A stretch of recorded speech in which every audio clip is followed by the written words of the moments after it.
ये आकाशवाणी रायपुर है। छत्तीसगढ़ी समाचार बुलेटिन के संग किरण वर्मा के जय जोहार। अब सुनाओ आज के प्रमुख समाचार। जांजगीर चांपा और कोरबा में आज होए दो अलग अलग हादसा में 9 मनखे मन के मौत हो गए। नीति आयोग डहार ले देशभर के आकांक्षी जिला और ब्लॉक मन में संपूर्णता अभियान चलाए जात हे और राजस्व प्रकरण मन के निराकरण बर प्रदेश में काली ले राजस्व पखवाड़ा के हो ही आयोजन। अब समाचार विस्तार ले। जांजगीर चांपा और कोरबा में आज होए दो अलग अलग हादसा में 9 मनखे मन के मौत हो गई। पहली घटना जांजगीर चांपा जिला में हुई, जहां कुआं के सफाई के दौरान 5 मनखे के मौत हो गई। मृतक मन में एक परिवार के 3 सदस्य शामिल हैं। मिले जानकारी अनुसार जिला के बिर्रा क्षेत्र के किकिरदा गांव में बारिश और तेज हवा चले के सेती लकड़ी के छप्पर कुआं के अंदर गिर गए रहिस। जेला निकाले बर गांव के एक आदमी कुआं के अंदर गिस, जौन बहुत देर तक नहीं लहुटिस। एकर बाद एक एक करके और 4 लोगन मन कुआं में उतरीन और नहीं लहुटे सकिन। आशंका बताए जात है कि कई दिन तक बंद रहे के सेती कुआं में जहरीला गैस निकले लगिस, जेकर चपेट में आयले ए 5 मनखे के मौत हो गई। पुलिस ए मामला के जांच करत है। उन्हें कोरबा जिला के ग्राम जुराली के डिपरा पारा में कुआं में गिरे ग्रामीण ल बचाए के प्रयास में एक परिवार के 4 मनखे मन के मौत हो गई।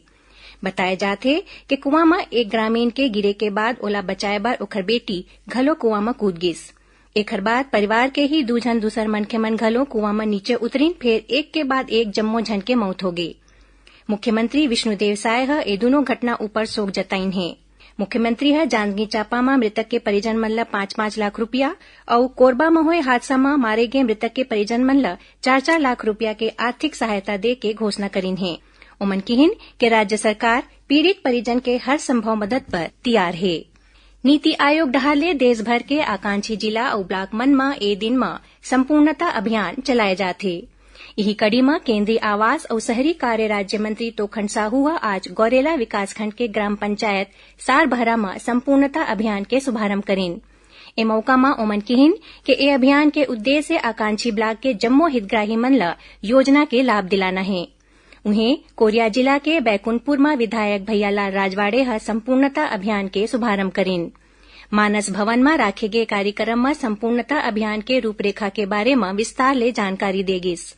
उती नारायणपुर जिला के ओरछा में संपूर्णता अभियान के आयोजन करके लोगन मन ल जन कल्याणकारी योजना के जानकारी स्थानीय भाषा गोंडी में देगिस। ए दौरान ग्रामीण मन ल निःशुल्क बीज, पौधा और उखड़ स्वास्थ्य परीक्षण करके दवाई घलो बांटेगिस। इति महासमुंद के पिथौरा विकासखंड के ग्राम पंचायत गोड़बहाल में काली विशेष शिविर के आयोजन करेगिस। इका शुभारंभ जिला पंचायत सीईओ और नोडल अधिकारी एस आलोक ह करीन। शिविर में आने विभाग डहार ले स्टाल लगा के लोगन मन में केंद्र सरकार के योजना मन के प्रचार प्रसार करेगिस। खबर के मुताबिक आकांक्षी जिला कार्यक्रम और आकांक्षी ब्लॉक कार्यक्रम के तहत 112 आकांक्षी जिला और 500 आकांक्षी ब्लॉक में 6 पहचाने गए संकेतक मन ल हरेक में एक संपूर्णता लेना चाहते। एमा छत्तीसगढ़ के घलो 10 आकांक्षी जिला के संगे संबंधित ब्लॉक शामिल है। संपूर्णता अभियान देश भर में 4 जुलाई ले 30 सितंबर तक चलाए जाते।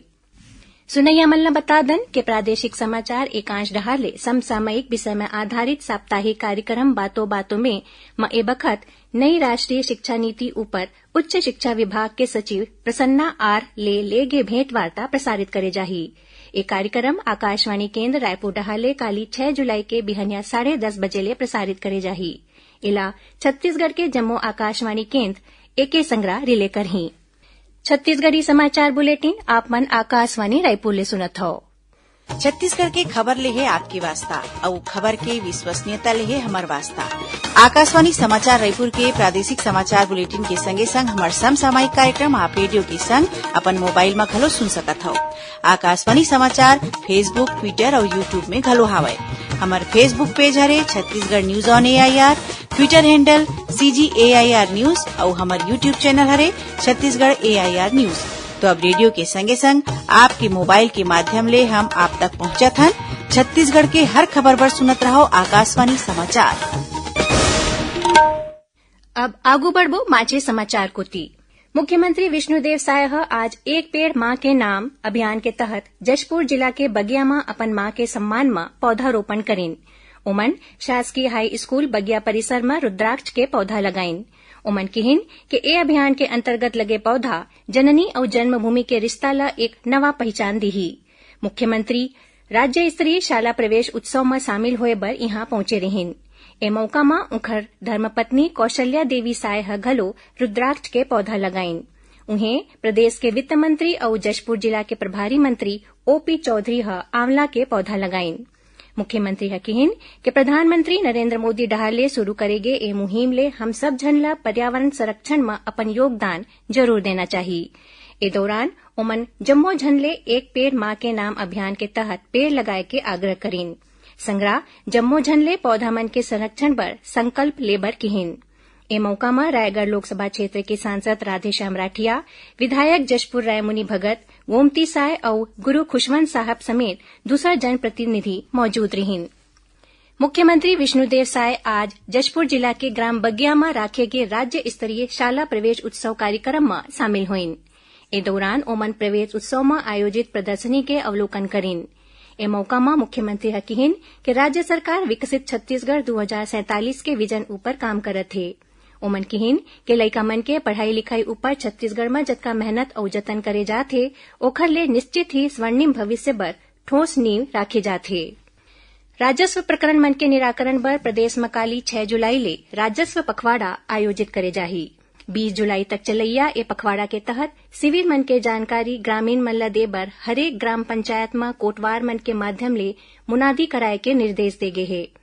ए शिविर में मिलैया आवेदन जैसे फौती, नामांतरण और बंटवारा, अभिलेख त्रुटि सुधार के प्रकरण मन के मौकाच में निराकरण करे जाही। ऐसने आय, जाति, निवास प्रमाण पत्र संबंधी जम्मो आवेदन के घलो शिविर स्थल में ही लोक सेवा केंद्र के माध्यम ले ऑनलाइन प्रविष्टि और समय सीमा में निराकरण करे के निर्देश दे गे हे। एखर अलावा B1, खसरा और किसान किताब के मिले आवेदन मन के निराकरण करे जाही। शिविर में प्राप्त होने वाला आवेदन और ओखर ऊपर करेगे कार्रवाई के जानकारी हर दिन निर्धारित प्रपत्र में कार्यालय ला उपलब्ध कराए के निर्देश दे गे हे। छत्तीसगढ़ में युवा मन ला राष्ट्र निर्माण के गतिविधि में शामिल करे बर नेहरू युवा केंद्र रायपुर डहले विधानसभा परिसर में एक दिन के राज्य युवा सभा के आयोजन करेगिस। कार्यक्रम के उद्घाटन विधानसभा अध्यक्ष डॉक्टर रमन सिंह करीन।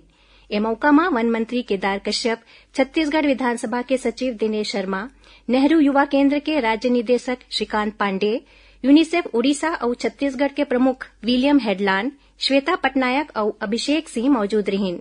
कार्यक्रम में 146 विकासखंड के लगभग 180 छात्र छात्रा मन भाग लीन।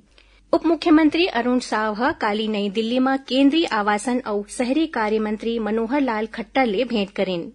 ए दौरान ओमन छत्तीसगढ़ के आने नगरीय निकाय के योजना मन ऊपर चर्चा करीन। ओमन शहर के ए महत्वाकांक्षी योजना मन बर जरूरी राशि स्वीकृत करे के आग्रह करीन। उप मुख्यमंत्री ह केंद्रीय आवासन और शहरी कार्य मंत्री ले प्रधानमंत्री आवास योजना शहरी के तहत 19,000 ले ज्यादा नवा आवास स्वीकृत करे के अनुरोध करीन। ओमन श्री खट्टर ला बताइन कि छत्तीसगढ़ डहाले स्वच्छ भारत मिशन के तहत ठोस अपशिष्ट प्रबंधन बर एक्शन प्लान स्वीकृति बर भारत सरकार ला भेजे गे हे। रायपुर, दुर्ग और भिलाई निकाय मन के क्लस्टर और बिलासपुर, रतनपुर, बोदरी और मुंगेली में सूखा कचरा के निपटान बर 10 मेगावाट के वेस्ट टू इलेक्ट्रिसिटी प्लांट लगाए के परियोजना के प्रस्ताव घलो भेजे गे हे। ओमन ए दोनों काम बर राशि मंजूर करे के संगरा रायपुर और बिलासपुर ला छोड़ के बांचे नगर निगम में integrated solid waste management facility के स्थापना बर लगभग 800 करोड़ रुपया के स्वीकृति के घलो अनुरोध करेन। आखिर में प्रमुख समाचार एक घाव फेर। जांजगीर चांपा और कोरबा में आज होए 2 अलग अलग हादसा में 9 मनखे मन के मौत हो गए। नीति आयोग डहाले देश भर के आकांक्षी जिला और ब्लॉक मन में संपूर्णता अभियान चलाया जाथे और राजस्व प्रकरण मन के निराकरण बर प्रदेश में काली ले राजस्व पखवाड़ा के होही आयोजन। एकरे संग छत्तीसगढ़ी समाचार बुलेटिन इहे सिरावत थे। जय जोहार।